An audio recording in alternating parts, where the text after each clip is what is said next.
siapapun yang mengaku keturunan Nabi wajib diverifikasi, dan siapapun yang mengaku keturunan Nabi dan terbukti bukan keturunan Nabi wajib kita batalkan. Terus adakah pidananya terhadap pengakuan Ba'alwi tersebut? Dan kalau ada, sudahkah kita laporkan? Akan ada musyawarah alim ulama tingkat nasional yang mengusulkan bahwasanya siapapun yang mengaku sebagai anak keturunan Nabi dan tidak terbukti termasuk dalam penodaan agama.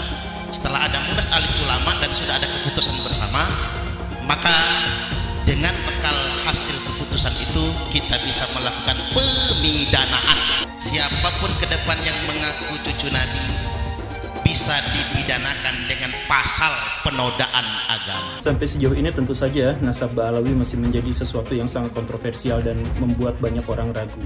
Tetapi saran saya untuk bisa meyakinkannya adalah bahwa silahkan, karena beberapa di antara Habib di Indonesia sudah mencantumkan nasabnya di internet, silahkan ambil itu, silahkan cek. Kalau Baraya cukup pintar, maka saya yakin Baraya akan menemukan kejanggalannya.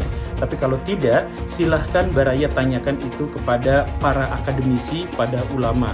Misalkan pada ahli nasab, pada ahli filologi, pada ahli sejarah, siapapun yang memiliki metodologinya, silahkan tunjukkan kepada mereka nasab itu. Apakah menurut mereka itu nasabnya baik-baik saja atau tidak. Dan saya sih berharap bahwa Robitoh Alawiyah itu mampu dan mau mempublikasikan kepada masyarakat tentang catatan nasabnya. Kalau bisa silahkan di-share dan diverifikasi oleh para sejarawan, para ilmuwan, pahlawan nasab dan sebagainya secara terbuka. Para wali itu ingat, mereka punya niat tidak sama dengan kau punya niat. Kalau kau punya niat, orang juga tahu. Kalau orang berakal tahu niatnya, maksudnya, tujuannya apa, tahu. Banyak tujuan. Satu aja saya kasih contoh, Subroh. Tujuannya pengen dikenal. Sebelumnya siapa yang kenal Bin Salman? Nggak ada yang kenal kan? Makanya ada pepatah Arab begini, kalau kalian pengen dikenal, ya, pengen dikenal sama seluruh jazirah Arab, kalau pengen dikenal gampang, kencing sumur Zam-Zam, kencing langsung dikenal ya. Kami Ba'alawi Zam-Zam ingat sang kencing sumur itu, bang. Sayyidina Ahmad bin Isa Al-Muhajir ini punya anak, salah satu nama anaknya Ubaidullah. Lalu kemudian punya anak namanya Alawi. Maka keturunan daripada Alawi ini disebut dengan Ba'alawi. Inilah yang banyak marga-marga pan-pan yang sampai ke Nusantara. Hai, Bahar Semit. Saya Mbak Gimbal, sang putra alam. Saya Mbak Gimbal menantang kamu duel. Kamu boleh menggunakan golok permata duamu yang kamu bangga-banggakan. Ya, saya cukup menggunakan golok ini. Kita duel 1 lawan 1. Bahar, kamu hakim bukan, ulama bukan, MUI bukan, kamu ini ngajak-ajak dari kiri ke kanan. Lucu banget. Yang saya tahu, Ang Deddy Mulyadi bikin patung itu untuk melestarikan seni budaya Sunda, Jawa Barat khususnya, agar cinta seni, agar tidak melupakan seni budaya yang memang harus dilestarikan. Ya, saya yakin Kang Deddy Mulyadi tidak berniat membuat patung itu untuk menyesatkan umat, untuk disembah, nggak mungkin. Kenapa Jokowi aja saya sebut, apalagi Deddy?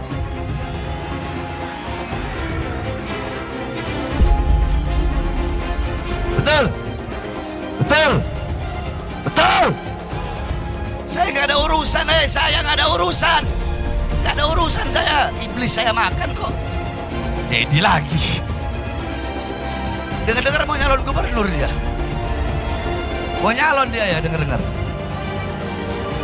Kalau dia sampai jadi gubernur, kemarin Purwakarta jadi kota kemusyrikan. Kalau dia sampai jadi gubernur Jawa Barat, maka Jawa Barat akan dia bikin jadi apa? Jadi daerah yang penuh dengan kemusyrikan. kita bangsa Indonesia tidak boleh diam melihat fenomena ini. Kenapa? Ada indikasi mereka mau menjajah Indonesia.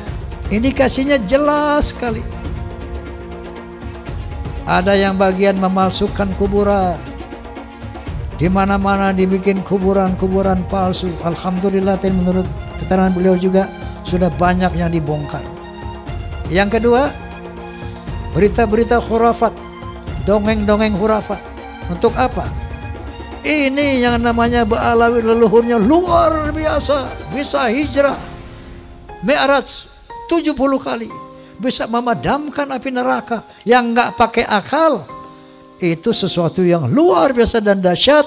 Mereka pun menjadi takluk, tunduk, siap diperintah apapun. Tujuannya itu. Dan yang lainnya, ada yang membuat provokasi-provokasi. Saya bersama rakyat, kita dengan rakyat. Jangan coba-coba ganggu rakyat, seakan-akan berpihak kepada rakyat. Dia mengadu domba kita pribumi, sementara mereka akan memetik hasilnya. Saya sebagai putra Indonesia, was-was, ngeri, dan waspada. Ini ternyata doktrin-doktrin ini tidak sembarangan. Klaim-klaim mereka sebagai keturunan Nabi ternyata ada tujuan-tujuan untuk menguasai Indonesia. Ini pembongkaran kepalsuan terjadi di mana-mana. Saat ini banyak orang baru sadar telah terjadi penyebaran kebohongan bahwa mereka yang bergelar Habib di Indonesia adalah keturunan Nabi Muhammad dan karenanya bersih dari dosa. Pembongkaran makam Habib palsu juga terjadi. Tentu saja tak semua pemuka Islam yang sebenarnya non-Habib setuju dengan pembongkaran kebohongan ini. Salah satu yang menolak adalah Ustadz Abdul Somad. Pertama-tama menolak Habib, lama-lama menolak Islam, ujung-ujungnya ke sana, ujar Abdul Somad. Ya Ustadz Somad seperti biasa, berlebihan lah. Mempertanyakan Habib sama sekali tak berarti mempertanyakan Islam. Kita semua hanya ingin tahu, benarkah para Habib di Indonesia itu keturunan Nabi Muhammad atau bukan? Nasab Ba'alawi di Indonesia tak tersambung ke Nabi Muhammad. Yang percaya sama mereka, ngikutin mereka, mudah-mudahan di akhirat insya Allah dikumpulkan bersama mereka. Tapi yang percaya sama Imat, sama Fuad Pleret, sama Mama Gufron, mudah-mudahan di akhirat dikumpulin sama dia. Lu bayangin seremnya tuh dikumpulin sama Gufron. Gak usah ribet-ribet, kita almarhumah amanah seseorang akan dikumpulkan bersama yang dicintai. Di mana Anda berada, di situ nanti golongan Anda di akhirat. Maka mudah-mudahan kita semua disatukan oleh Allah Subhanahu wa taala. Perlu Anda luruskan. Dan Robito juga harus tahu. Robito berpegang teguh kepada Thariqah Ba'alawi. Silahkan buka kitab Manhajus Sawi. Itu Manhajus Sawi, kitab Thariqah Ba'alawi. Di situ kan Syabil Hasan As-Sindi ketika beliau ditanya, Arifun jahilun afdal min sab'ina alim, atau satu syarif yang bodoh itu lebih utama daripada 70 orang yang alim. Itu yang berkata Syabil Hasan As-Sindi. Tuh. Jadi harus tahu, jangan terpikir itu omongan anak, bukan. Syabil Hasan As-Sindi, silakan buka kitab. UAS ketika percaya bahwa Habib itu cucu Nabi, minimal dia punya dalilnya. Dalilnya mana UAS? Bahwa Habib itu cucu Nabi. Saya menantang UAS untuk memberikan dalil. Hei Imaduddin Usman, ini dalil Habib cucu Nabi. Ini sahih. Selama ini tidak ada. UAS jadi mukibin silahkan saja. Tapi jangan bodohi jamaahnya. Kenapa Ustadz Abdul Somad tidak mengikuti Al-Quran? Al-Quran melarang kita untuk mengikuti sesuatu tanpa dalil. Tapi Ustadz Abdul Somad kemudian jamaahnya diminta oleh dia agar mengikuti bahwa Habib itu adalah cucu Nabi tanpa ada dalil. Yang jelas adalah apa yang dikatakan oleh UAS, bahwa tidak percaya kepada nasab habaib itu sama dengan tidak percaya pada Islam, itu tidak ilmiah, tidak berdasarkan ilmu pengetahuan, dan membawa jamaahnya kepada taklid Buddha yang dilarang oleh agama Islam. Pertama menolak Habib, nanti lama-lama menolak Islam. Pak Habib Bahar yang sangat kontroversial itu kakinya diciumin oleh santri-santri yang ngantri jalan bebek. Sakit hati ketika melihat ada orang keturunan Yaman kemudian disujudi, diciumi kakinya oleh orang-orang pribumi pesek. Bayangkan kemudian ada ulama-ulama Nusantara yang harus cium tangan, cium kaki terhadap Habib-Habib yang berjejer duduk di sofa dengan begitu megahnya. Mereka marah, mereka sakit hati karena apa? Karena ada orang sujud di depan orang lain atas nama keturunan Nabi. Ada Habib yang mengatakan, bangsa ini bisa menjadi bangsa yang kuat, yang teguh, tidak kena bencana dan sebagainya karena mencintai para habaib. Para habaib, kan beliau Habib, Pak Novel Al-Idrus. Kemudian dikatakan, siapa yang berani mengkritik, mengkoreksi Habib, maka dia seperti iblis. Orang yang mengklaim sebagai keturunan Nabi, tiba-tiba mengatakan, kalau ada orang yang mengkoreksi habaib, maka mereka itu adalah iblis, atau serupa dengan iblis. Pak Novel Al-Idrus. Sorbannya kiai-kiai, itu derajatnya ada di bawah kaki dari Habib. Bahkan ketika Habib itu penzina, tukang narkoba, tukang mabok. Habib terbodoh itu 70 kali lipat lebih mulia daripada kiai-kiai. Satu orang Habib yang bodoh lebih mulia daripada 70 kiai orang Jawa. Kan ngomong nggak bener itu. Habib walaupun zina, walaupun minum arak, pasti masuk surga. Walhasil mereka ini menganggap diri mereka super. Kiai-kiai Jawa ini bukan Habib, di bawah mereka. Ini orang yang mengaku keturunannya ini mulutnya kotor banget. Karena ngakunya keturunannya Nabi Muhammad. Yang mengaku keturunannya mulutnya kotor, caci maki sana sini. Habib bodoh itu masih lebih utama daripada orang yang berilmu. Telapak kaki Habib yang maksiat, yang nakal, yang kotor dibandingkan kepala kiai yang pakai sorban masih lebih mulia telapak kaki Habib yang maksiat tersebut. Satu kaki Habib itu lebih tinggi, lebih mulia dari 70 kepala kiai. Kan gitu, itu kan penghinaan betul. Kalau orang tidak terhina dengan ini, saya kira tidak, rasa kebangsaannya rendah. Karena itu dinyatakan, harusnya ditegur lah.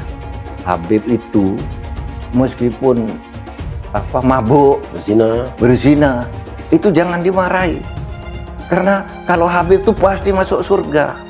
Nah, yang begitu itu membodohi bangsa Indonesia. Jangan membuat kasta-kasta di dalam keberagaman. Yang satu lebih mulia, yang satu berhak masuk surga, yang satu masuk neraka, itu tidak boleh. Saya ini tidak tahu ya sejak kapan munculnya Habib ini sebagai kelas sosial yang tinggi gitu ya. Melakukan diskriminasi, dan orang yang didiskriminasi tidak terima itu bisa mengadukan ke pengadilan. Bisa. Itu pelanggaran, itu tindakan melanggar hukum. Menganggap satu ras, satu suku lebih rendah dari kelompok lain. Habib gila kok. Kalau turun Nabi gila sekalipun tidak apa-apa itu masuk surga, kan gitu. Kalau kayak Indonesia tuh apa? Kamu kan kalau tidak ada Habib, kamu nyembah batu kan? Masa iya begitu? Bahwa berdasarkan sejarah nasab, berdasarkan tes DNA, berdasarkan ilmu filologi, bahwa kaum Balawi saudara kita tidak terbukti sebagai keturunan Nabi SAW. Namun dengan demikian, mari kita tetap rekat ukhuwah Islamiyah, karena Allah Subhanahu wa taala berfirman, wa'tasimu bihablillahi jami'an wa la tafarraqu. Amin. Saya katakan saya mendukung Rhoma Irama untuk mengklarifikasi soal Habib ini. Karena saya terganggu dan tersinggung terhadap perkembangan ini sesudah saya melihat tiap mau tidur saya lihat YouTube pertengkaran Rhoma Irama, Imaduddin, Gus Abbas dengan para habaib itu luar biasa, menimbulkan pro kontra. Lalu saya lihat apa sih masalahnya? Kalau saya sendiri pribadi, mau Habib itu turunan Nabi atau tidak, kalau salah ya kita koreksi, tidak apa-apa. Tetapi yang lebih dari itu, kemudian ternyata muncul klaim-klaim bahwa Republik Indonesia itu ada karena Habib. Wali Songo itu semuanya Habib. Padahal Habibnya baru datang sesudah Wali Songo meninggal. Gitu loh. Lalu diklaim ini turunan Habib ini. Imam Bonjol coba dibilang itu Habib Syahabuddin. Itu dari mana? Kok Imam Bonjol Habib Syahabuddin gitu? Lalu ada hurufatnya bahwa kakek saya yang nama Mugaddam itu bisa membentak malaikat mungkar dan nakir katanya. Mengklaim-klaim begitu, dan orang yang tidak tahu, orang awam banyak yang percaya karena ini Habib yang ngomong, Habib benar. Lalu rasa cinta saya kepada negara ini menjadi luntur. Seakan-akan oh ini karena Habib. Di situ saya tersinggung.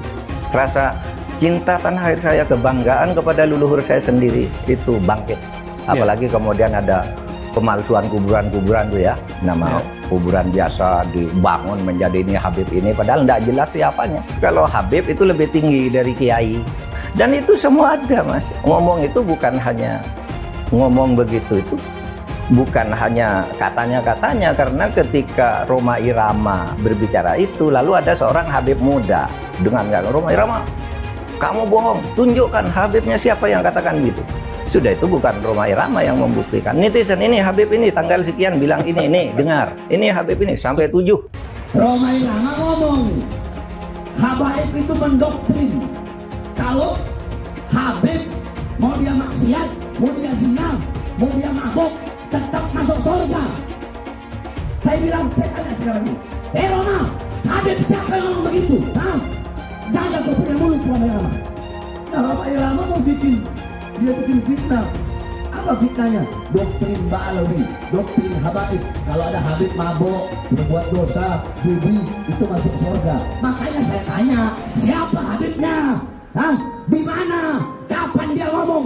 Kalau memang ada Habib yang ngomong begitu, saya yang bantai dia di depan Rhoma Irama, saudara. Makanya Rhoma Irama jangan asal fitnah. Jaga kau punya mulut, jaga kau punya batuk. Awas, jangan. Udah tua kau tanah kena fitnah. Betul. Ketika tes DNA, mereka menolak, bahkan menghukumkan tes DNA-nya haram. Ini kan lebih nambah lagi kecurigaan umat bahwa dia tidak mau tes DNA karena takut ketahuan aslinya. Sementara secara internasional telah terdeteksi bahwa Ba'alawi ini dari beberapa pemeriksaan dari kalangan mereka yang dari Yaman dan dari sini, berapa orang telah terkonfirmasi haplogrupnya adalah G. Sementara keturunan Nabi adalah haplogrupnya adalah J1. Ini diskursus yang internasional loh, bukan diskursus nasional gitu. Ini sudah menjadi bahasan dunia dan sudah terkonfirmasi bahwa haplogrup yang namanya Ba'alawi ya, itu G. Seorang anak Habib yang artinya adalah keturunan Nabi Muhammad, walau bermabuk-mabukan, berzina, mencuri, berjudi, tetap akan jadi ahli surga, akan masuk surga. Apakah seorang Habib itu punya posisi istimewa dalam umat Islam? Apakah Habib sedemikian istimewa sehingga dia bebas dari kesalahan dan dosa? Itu adalah substansi yang sering dibicarakan dalam pembicaraan soal Islam. Misalnya ada Habib yang menyatakan, ada darah Nabi di tubuhku. Jika kau menyakitiku, kau juga menyakiti Rasul. Atau ada juga yang menyatakan, satu Habib bodoh lebih baik dari 70 kiai yang alim. Atau ada yang bilang, kaki Habib lebih mulia daripada kepala kiai. Buat saya ini sangat mengherankan. Mengapa Bahar harus marah-marah? Tapi bukan hanya Bahar yang marah-marah. Habib lain yang ngomel adalah Rizik Syihab. Tapi kalau dipikir-pikir, barangkali juga kemarahan mereka ini adalah ekspresi ketidaknyamanan mereka akhir-akhir ini terhadap banyaknya keraguan tentang posisi kehabiban di Indonesia. Beberapa tahun terakhir ini memang meluas pertanyaan-pertanyaan yang diajukan tentang apakah Habib itu memang sebuah posisi yang layak dihormati. Bahkan ada studi ilmiah yang menunjukkan bahwa para Habib di Indonesia hampir pasti bukanlah keturunan Nabi Muhammad. Sangat mungkin ini semua mengganggu kenyamanan mereka. Habib itu tidaklah sakral dan dapat dihukum Tuhan karena ia berdosa. Yang menentukan posisi seseorang adalah ketakwaannya, bukan kehabibannya. Tidak Habib yang ada di Indonesia semuanya palsu katanya. Silakan dijawab tapi ilmiah. Silakan imam itu dijawab tapi ilmiah, jangan marah-marah, jangan. Ayo ilmiah, tunjukkan kalau Habib kita ini betul, benar. Tunjukkan kebenarannya. dengan data fakta. DNA bila perlu DNA lah, DNA. Banyak orang hari ini jadi mempertanyakan nasab para habaib atau klan Ba'alawi yang ada di Indonesia. Kenapa kemudian diragukan bahwa mereka ini adalah keturunan Nabi Muhammad SAW? Karena para habib-habib ini itu sudah keterlaluan gitu ya. Mereka sudah kayak merasa di atas angin gitu ya. Terus kemudian mau bertindak semena-mena. Dari pernyataan Bahar itu, kita jadi kemudian semakin meragukan gitu, semakin curiga. Oh, jangan-jangan emang nggak ada nasabnya gitu. Penelitian Kiai Imaduddin ini ditemukan bahwa ternyata para habaib yang ada di Indonesia dari klan Ba'alawi ini nggak ada silsilahnya kepada Nabi Muhammad SAW. Sekarang coba buktikan bahwa para habaib yang ada di Indonesia itu adalah keturunan Nabi Muhammad SAW. Nasabnya seperti apa? Sudah setahun lebih para habaib ini diberikan waktu untuk memberikan bukti, ternyata mereka tidak mampu untuk membuktikannya. Keturunan Nabi di Indonesia terputus nasabnya sehingga perlu diragukan. Perdebatan soal keaslian keturunan Nabi semestinya sudah cukup menyadarkan umat bahwa silsilah dicatat oleh manusia dan karenanya bisa mengandung gaib. Terbongkarnya jual beli gelar Habib merupakan bukti lain bahwa status Habib bisa saja didapatkan dari rekayasa. Karena itu, fanatisme terhadap keturunan Nabi patut dikritik. Hal itu juga mengingkari kodrat bahwa setiap manusia terlahir setara. Jangan lupa, umat Islam di jagat raya salatnya tidak akan diterima oleh Allah Subhanahu wa Ta'ala kalau tidak mau mendoakan Habib. Umat Islam mulai gaya, mulai mengkoreksi Habibnya, mulai mengkoreksi ulama-ulama dari anak cucu Nabi Muhammad SAW. Orang yang seperti itu mirip dengan iblis. Habib Bahlul lebih baik para 70 kiai. Keyakinan agama apa gitu ya? Kalaupun ini hadis, itu harus ditolak. Nggak mungkin itu hadis. Karena hadis harus korelasi dengan Al-Quran. Dan yang kedua, hadis itu harus cocok dengan logika. Ini nggak ada dasarnya, apalagi kitab gitu. Para habib ini mencoba ya membangun kasta baru dalam Islam gitu. Kasta. Tolonglah saudara-saudara yang mengaku zuriat Nabi itu jangan dirusak lah yang sudah berjalan selama ini. Jangan dipecah dengan adanya kasta-kasta baru, mengatasnamakan Tuhan, mengatasnamakan Nabi Muhammad, seolah-olah kalian ini pemegang kunci surga. Mereka menyatakan dirinya mulia, kita jauh lebih mulia. Ayo, dalam bidang apa? Prestasi apa? Mana ada Yaman berprestasi? Tionghoa banyak. Dari bulu tangkis macam-macam, dari kegiatan bisnis, keren gitu. Kalau si Dowir Habaib nggak ada apa-apanya. Makanya dia jualan nasab, karena kalah bersaing dengan pribumi dan Tionghoa. Mereka tuh pemalas, pembohong, ngaku-ngaku cucu Kanjeng Nabi. Ya nggak bisa, mereka aja rezekinya dari pribumi kok gitu. Kalau pribumi rezekinya dari kerja keras. Jangan takut ngomong Habib Dowir, Habib goblok. Karena Habib itu sudah menghina duluan. Habib itu ngatain pribumi itu ahwal, tidak sederajat. Ngomong karomah itu bohong semua itu. Habaib itu. Memadamkan api neraka jahanam mi'raj.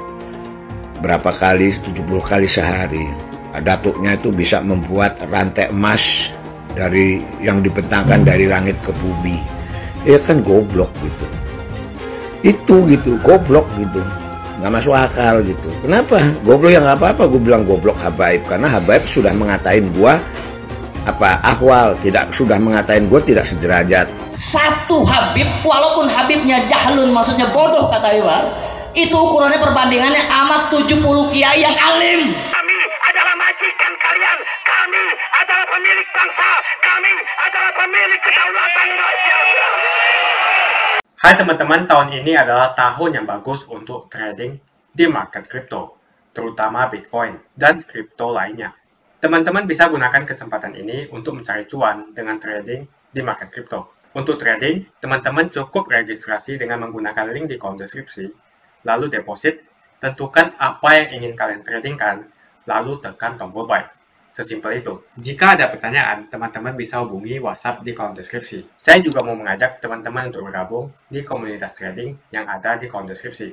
Di sana saya akan memberikan sinyal trading yang bisa teman-teman ikuti. Seperti biasa, kalau kamu suka dengan video ini, jangan lupa komen, klik like, dan subscribe. Sebenarnya betulkah sih nggak sambung nasab Ba'lawi ini betul Pak, nasab Ba'lawi ini tidak tersambung, dan saya sering ditanya apakah bertanggung jawab nanti di akhirat.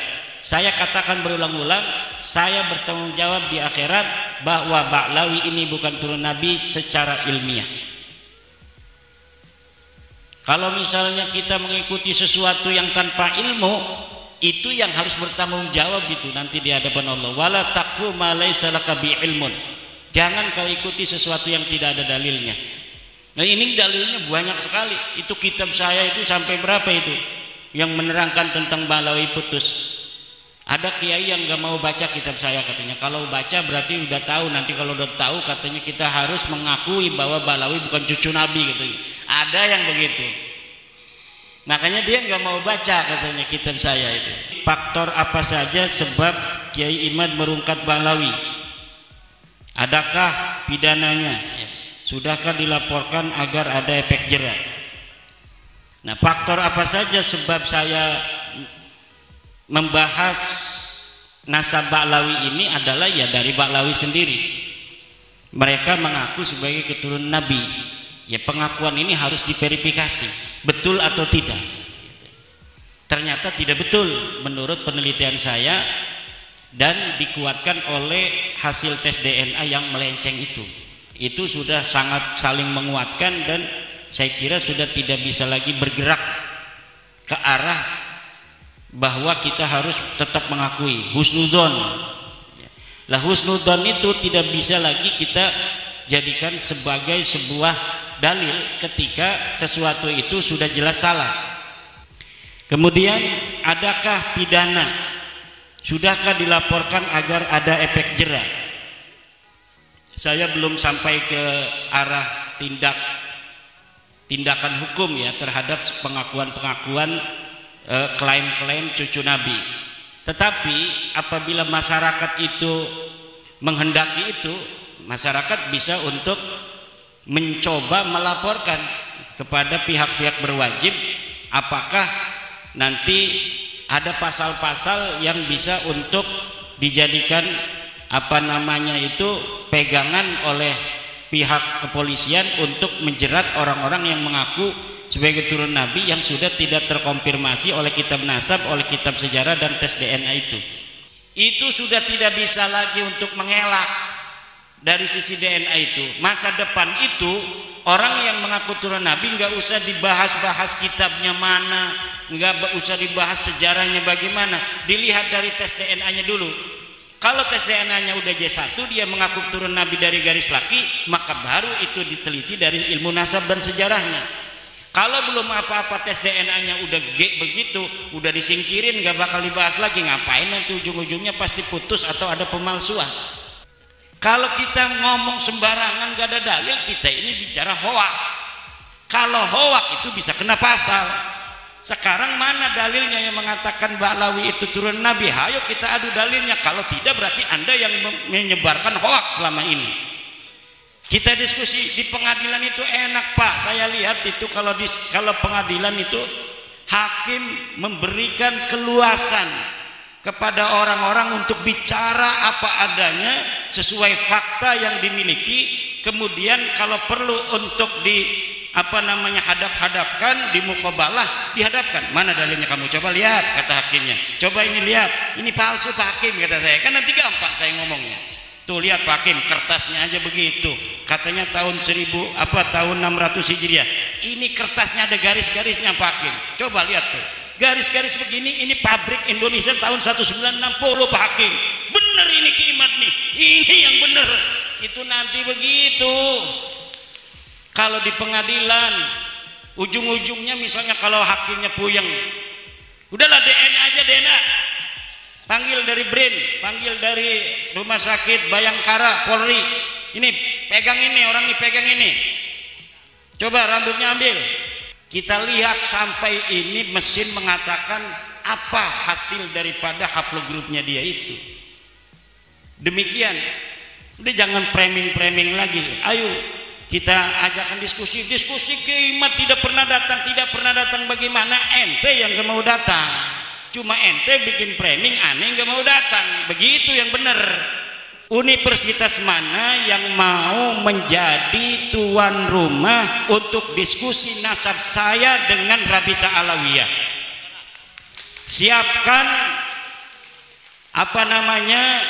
segala sesuatu yang harus disiapkan untuk terjadinya diskusi nasab antara saya dan Rabita Alawiyah, dengan syarat tempatnya yaitu di kampus, dihadiri oleh para pakar sejarah, dihadiri oleh orang-orang pinter. Nggak usah ada pendukung saya, nggak usah ada pendukung Mbak Lawi, hanya orang-orang pinter, doktor, profesor. Silakan di situ Mbak Lawi, siapa yang mau jadikan wakil, mau 1, 2, 3, 20, silakan, saya sendirian. Mengapa banyak betul yang cinta buta dengan Habib? Padahal mereka bisa saja Habib palsu, karena tidak ada tes DNA yang membuktikan bahwa mereka adalah Habib asli. Sebetulnya saya malas sekali membahas tentang nazab, apalagi nazab dari Yaman, karena keturunan Nabi hanya bisa dibuktikan dengan tes DNA. Belum tentu juga dia betulan keturunan Nabi, karena tidak ada tes DNA. Bisa saja dia ngaku-ngaku. Mengapa setiap orang yang ke Arab-Araban yang belum paham betul asal-usulnya, belum jelas nasabnya, apakah betul keturunan Nabi atau bukan, lalu kita junjung habis-habisan, sampai kita cium tangannya berkali-kali? Pengajaran ini harus kita perhatikan baik-baik. Masa kita harus patuh dan hormat kepada Habib yang belum jelas nazab dan keturunannya? Disuruh cek DNA saja dia malah ketakutan. Kebiasaan memuliakan Habib itu seakan-akan hukumnya wajib.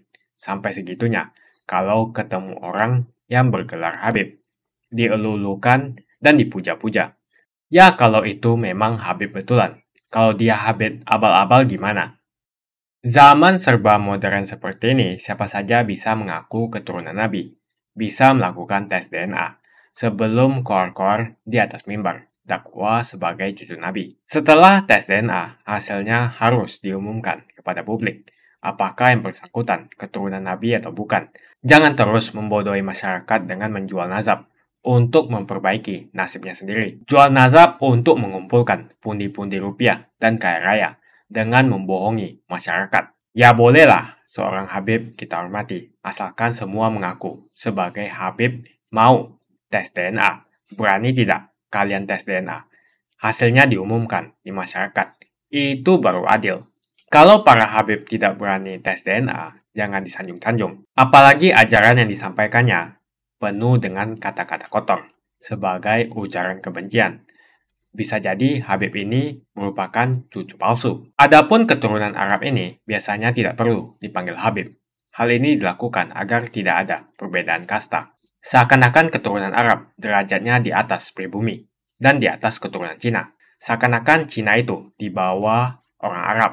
Tapi saat ini negara Cina sudah menjadi nomor 1 di dunia. Yaman atau Arab bisa apa? Arab seharusnya belajar ke negeri Cina. Seperti kata kitab suci, belajarlah sampai ke negeri Cina. Jadi jangan sampai kalian mencintai orang yang ngaku Habib melebihi cinta kalian terhadap orang tua, bapak, ibu, saudara, dan guru-guru Anda. Mengapa sampai sekarang masih banyak orang yang mencintai Habib tanpa melihat asal-usulnya, tanpa mengetes, cek DNA dia? Siapapun orangnya, mau Habib atau siapapun dia, kalau ngajari untuk membenci orang lain, jangan diikuti. Bagaimana opini kalian semua? Tuliskan opini kalian tentang gelar Habib. Apakah mereka pantas untuk dilakukan cek DNA untuk memastikan mereka betul keturunan Nabi? Jangan mau lagi kita dibohongi dengan nazab-nazab yang mengaku-ngaku sebagai Habib atau keturunan Nabi. Harus ada cek DNA yang membuktikan betul bahwasanya mereka memang keturunan Nabi, supaya rakyat tidak dibodohi lagi. Jika kalian setuju dengan pendapat saya, pastikan Anda semua like video ini. Dan pastikan Anda membagikan video ini ke teman dan family Anda supaya mereka semua mengetahui tentang informasi ini. Tekan tombol subscribe dan bunyikan lonceng notifikasi supaya kamu tidak ketinggalan info dari channel Suara Minoritas.